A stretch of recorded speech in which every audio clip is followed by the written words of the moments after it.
tempat yang paling Allah benci?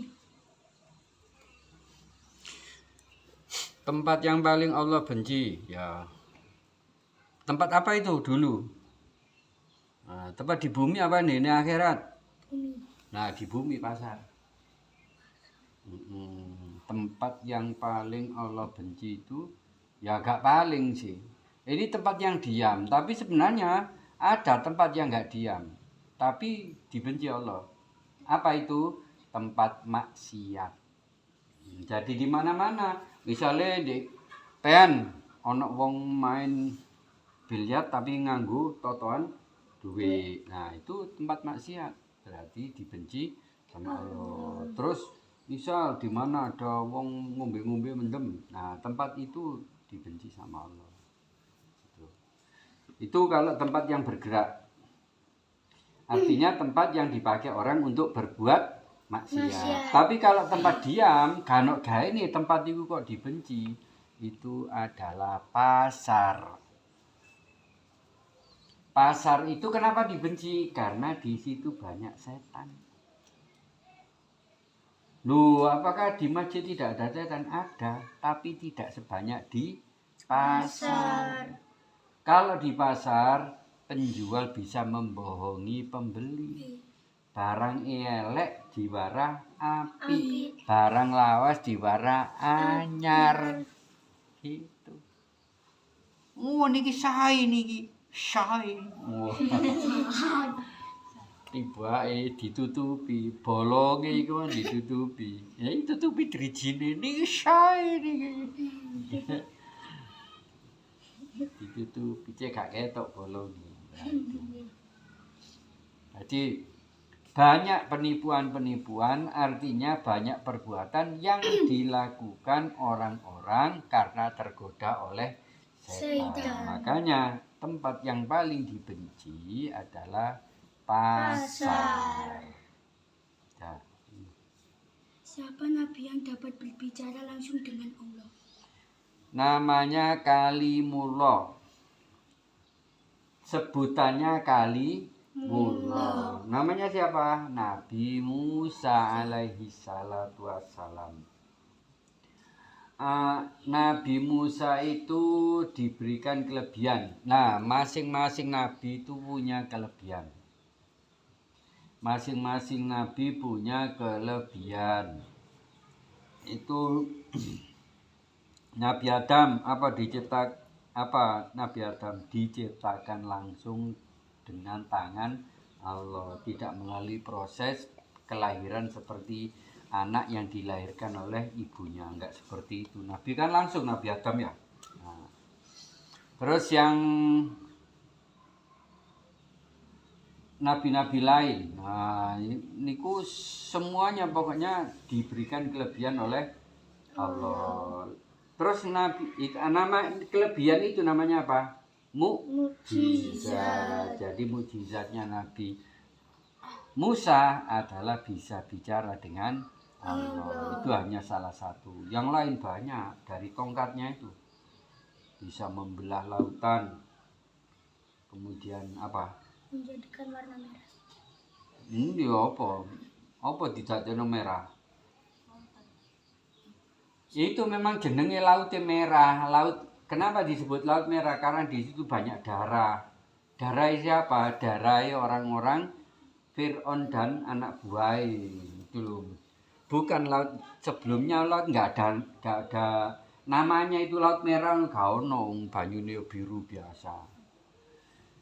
Oleh sebab banyak kematian di sana, maka disebut laut merah. Jadi pokoknya semua nabi itu punya kelebihan, diberikan kelebihan. Nama kelebihan yang tidak masuk akal itu adalah mukjizat. Kalau wali apa? Karomah. Kalau nabi mukjizat. Kalau wali kelebihannya karomah. Banyak wali bisa terbang. Banyak wali bisa membaca pikiranmu. Arek iki pinter iki. Nah, akeh ngono. Arek moro. Oh, kan aja liwat kono ya. Kono Kan lek liwat kono kok ngarai tiba. Liwat liyane dalan liyane. Nah, ana wali sing iso ngono. Bukan nebak, tapi membaca. Beda nebak dengan membaca. Lek nebak itu hal yang tidak ada dibuat seolah-olah ada. Tapi nebak, kalau membaca ada barangnya. Cuma orang lain nggak tahu.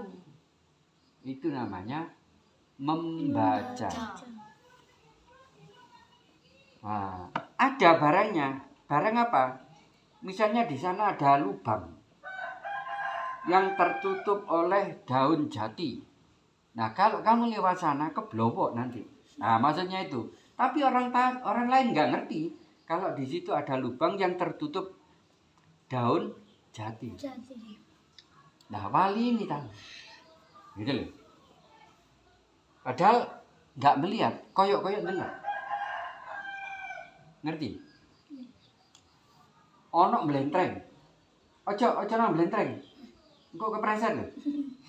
Ternyata bener. Ternyata di sana bareng nang kono moro kena longsor. Padahal kan tadi belum terjadi. Wali ngomong, "Engko ojo nang mlentreng." Gare kepreset. Mokso ae nang mlentreng. Tibae tutuk kono. Durung tutuk mlentreng keplorot nang ngene kali. Kenapa? Waktu itu ada hujan dan longsor. Itu lho Pak. Angane lek ngrungokno abang ngomong ini, rungokno sing temenan. Ojo pecah-pecah nang dindi, ojo pecah-pecah nang dindi. Ben enggak salah paham. Mendengar. Lek katik pikiranmu tolak-tolak, pedot-pedot ngarai. Pemahamanmu itu terputus-putus. Ayo. Berapakah jumlah ayat surat Al-Fatihah? Berapakah jumlah ayat surat Al-Fatihah? Loh. Al-Fatihah. Ada yang mengatakan 6, ada yang mengatakan 7. Tapi banyak yang mengatakan 7. Tapi pembagiannya 7 itu ada ya 2 macam. Banyak mengatakan 7 tapi pembagiannya 2 macam. Ini. Ada yang mengatakan Bismillahirrahmanirrahim itu termasuk ayat. Berarti ayat pertama. Alhamdulillah ayat kedua. Tapi ada faham lain itu Bismillah tidak termasuk ayat. Mulai ayat Fatihah itu adalah Alhamdulillah. Cuma yang mengatakan Bismillahirrahmanirrahim tadi adalah termasuk ayat pertama. Kemudian ghairil maghdubi alaihim waladdallin itu ayat terakhir atau ke-7. Nah, yang mengatakan alhamdulillah adalah ayat pertama berarti bismillah tidak termasuk ayat Al-Fatihah. Maka pembagiannya begini, yang ayat ke-7 tadi ghairil maghdubi alaihim itu satu ayat. Siratal ladzina an'amta alaihim. Nah, itu satu ayat. Terus yang ayat ke-7-nya, ayat ke-6-nya tadi apa? Siratal ladzina an'amta alaihim. Ayat ke-7-nya ghairil maghdubi alaihim waladdallin. Rata-rata ulama mengatakan Al-Fatihah itu 7 ayat. Tapi ada 2 pendapat. Yang pertama mengatakan bahwa Bismillahirrahmanirrahim itu termasuk ayat. Sehingga ayat yang terakhir adalah apa tadi? Siratal ladzina an'amta alaihim ghairil maghdubi alaihim waladdallin. Nah, yang satunya mengatakan bahwa Al-Fatihah itu dimulai dari Alhamdulillahirabbil alamin sehingga ayat terakhirnya ghairil. Tadi apa? Yang bismillah tadi apa? Ayat terakhirnya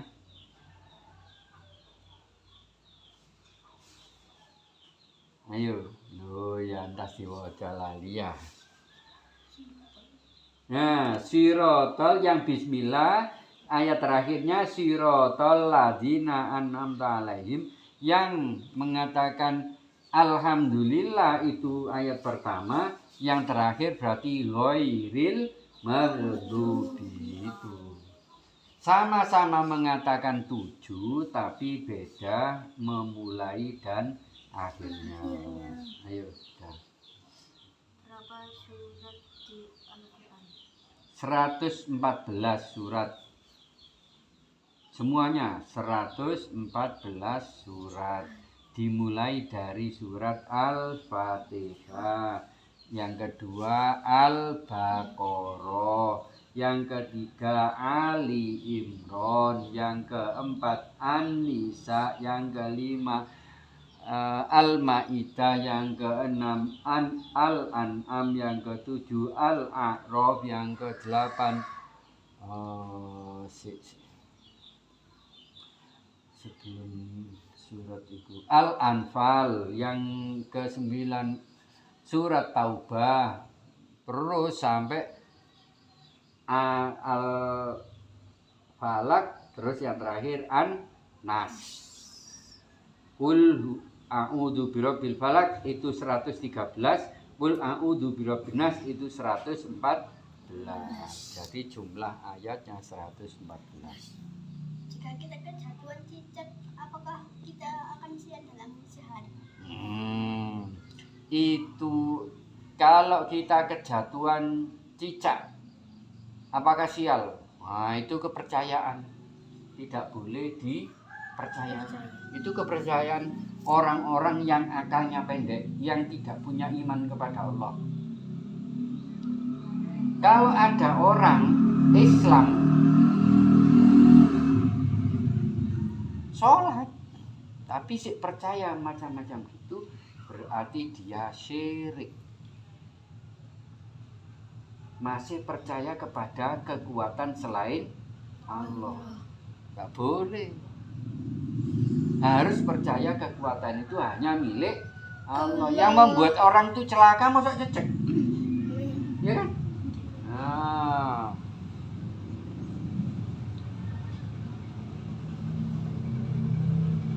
yang membuat orang itu celaka dan tidak celaka, pertama Allah dulu. Kalau Allah sudah mentakdirkan, tidak ada yang lepas dari takdir Allah. Ya sudah pasti. Lek mau jatuh ya jatuh, mau kecelakaan ya kecelakaan. Bukan cece sebagai tandanya, tidak ada. Itu cuma dihubung-hubungkan, ya. Nggak ada itu, nggak hubung, nggak nublas itu pokoknya, nggak berhubungan sama sekali, ya. Ada, cukup ya. Wis terjawab kan? Jadi itu cuma kepercayaan orang yang imannya tipis kepada Allah. Iman tipis itu gampang gugur loh, hati-hati. Jadi apa-apa itu harus berpedoman kepada Allah saja. Kita tutup dengan doa. Allahumma arhamna bil Qur'an waj'alhu lana imaman wa nuran wa hudan wa rahmah. Allahumma dzakkirna minhu ma nasina wa 'allimna minhu ma jahilna warzuqna tilawatahu ana al-laili wa atrafan nahar waj'alhu lana hujjatan ya rabbal alamin. Assalamualaikum warahmatullahi warahmatullahi wabarakatuh. Waalaikumsalam warahmatullahi wabarakatuh. Allahumma sholli ala sayyidina Muhammad. Allahumma sholli ala